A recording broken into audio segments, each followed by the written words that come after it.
अब 87 सीटों पे आप दोनों शिवसेना को देखिए, दोनों शिवसेना में जब शिवसेना बटी तो करीब 40 पार्षद एकनाथ शिंदे जी के साथ चले के पास गए। एडवांटेज थी वो।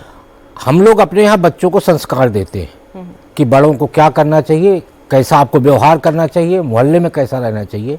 बाला साहेब ठाकरे की शिवसेना को भी वही संस्कार दिया गया। और जब संस्कारित स्वयंसेवक अपने दूसरे स्वयंसेवक को उसी तरह संस्कारित कर रहा है और फिर आप यदि मुसलमान के साथ खड़े होने की कोशिश कर रहे हैं तो वो शिवसैनिक कैसे स्वीकार करेगा।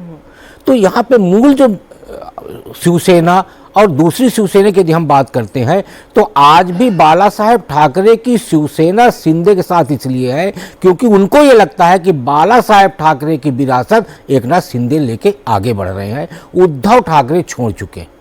अब उद्धव और राज ठाकरे जी क्यों साथ आए? क्योंकि एक के सामने सर्वाइवल की चुनौती थी, दूसरे के सामने रिवाइवल की। राज ठाकरे को लगा कि उद्धव के साथ हम जाएंगे तो रिवाइवल हमारा हो जाएगा क्योंकि अब हम बहुत नीचे चले गए हैं, और उद्धव जी को लगा कि राज ठाकरे आ जाएंगे तो हमारे लिए सर्वाइवल में थोड़ा सा मदद मिल जाएगी। दोनों एक हो गए, लेकिन यहाँ रिवाइवल और सर्वाइवल दोनों खत्म हो गया। दोनों के सामने एक नई चुनौती आ गई कि यदि आप एक होके भी शिवसेना को नहीं संभाल पा रहे तो फिर आगे क्या। यानी आने वाली पीढ़ी के लिए नगर निगम चुनाव ठाकरे परिवार की आने वाली पीढ़ी के लिए एक चुनौती बन गया। ठीक है, तो यही बात प्रदीप जी मैं आपके पास लेकर आती हूँ कि इस चुनाव में अब ठाकरे ब्रदर्स की आगे की राजनीति क्या। दोनों अपनी दुश्मनी बुला के कि जहां राज ठाकरे के बेटे के खिलाफ भी लड़ने से गुरेज नहीं किया कि भाई चलिए इतना परिवारवाद तो रख लेते कि वहां कम से कम अपने कैंडिडेट को ना उतारते, लेकिन वहां भी लिहाज नहीं किया। फिर आप एक साथ आ जाते हैं, एक मंच पे आते हैं, काफी बज़ क्रिएट होता है, लेकिन लगता नहीं कि वो फायदा हुआ है। अब आगे की राह क्या? दोनों फिर से अलग हो जाएंगे? दोनों का अस्तित्व क्या कहेगा? नहीं, देखिए, दोनों अलग होके तो निश्चित है कि कुछ फायदा नहीं होने वाला है। अब जनता का जो मैंडेट है वो तो ये कहता है कि आप जाइए, अपोजिशन की भूमिका अदा कीजिए, जो कि आप कर सकते हैं अच्छे से, और अच्छी खासी सीटें दी हैं। उस लिहाज से मैं कह रहा हूँ 75 सीटें हैं और 125 दूसरे तरफ, ठीक है, मैंने उतनी बुरी हार नहीं कह सकते हैं।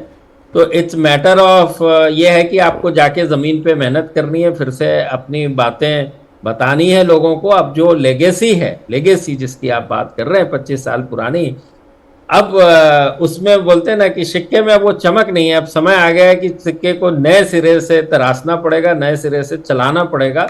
और अपोजिशन में रहते हुए यदि आप जनता के सरोकार के विषय को सही समय पे और सही प्लेटफॉर्म पे उठाएंगे और उनके साथ बने रहेंगे तो अगले चुनाव में जनता आपके ऊपर शायद विश्वास करे।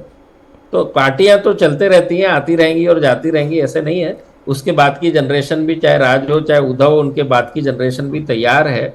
आदित्य ठाकरे की भी बात करें तो ठीक ठाक अच्छे से काम कर लेते हैं वो। तो आई एम श्योर अब जरूरत है कि जनता के समक्ष जाने की, मेहनत करने की और विश्वास को दोबारा हासिल करने की कोशिश करेंगे। बिल्कुल। और यहाँ से अमिताभ तिवारी जी भी हमारे साथ चुनाव विश्लेषक जुड़ रहे हैं। अमिताभ जी, बीजेपी ने जो सपना देखा था कि भाई 2029 तक आते आते अगर जब हम चुनाव मैदान में उतरे तो अपने दम पर उतरे, खुद चुनाव अपने दम पर लड़े, यानी कि बीजेपी को किसी के सहारे की जरूरत ना हो। विधानसभा चुनाव और अब निकाय चुनाव, नतीजे तो किसी इसी ओर इशारा कर रहे हैं कि पार्टी अच्छे से उस दिशा में बढ़ रही है। देखिए, अगर ये जब साइकिल शुरू हुआ, एक तरह से आप कह सकते हैं 2014 में जब भाजपा अकेले लड़ी तो सिंगल लार्जेस्ट पार्टी बन के आई, 122 सीटें आई। 2009 में वो चौथे नंबर की पार्टी थी, यानी चौथे नंबर से सीधे फर्स्ट सिंगल लार्जेस्ट पार्टी बनी।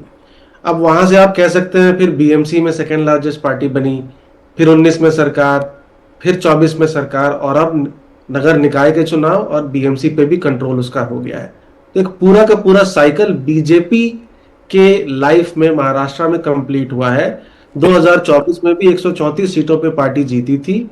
अगर वो चाहती तो 10-11 इंडिपेंडेंट्स के साथ भी वो सरकार बना सकती थी, लेकिन क्योंकि अलायंस पार्टनर्स के साथ वो चुनाव लड़ी थी, इसीलिए वो अलायंस पार्टनर्स के साथ अलायंस धर्म को निभाते हुए सरकार चला रही है।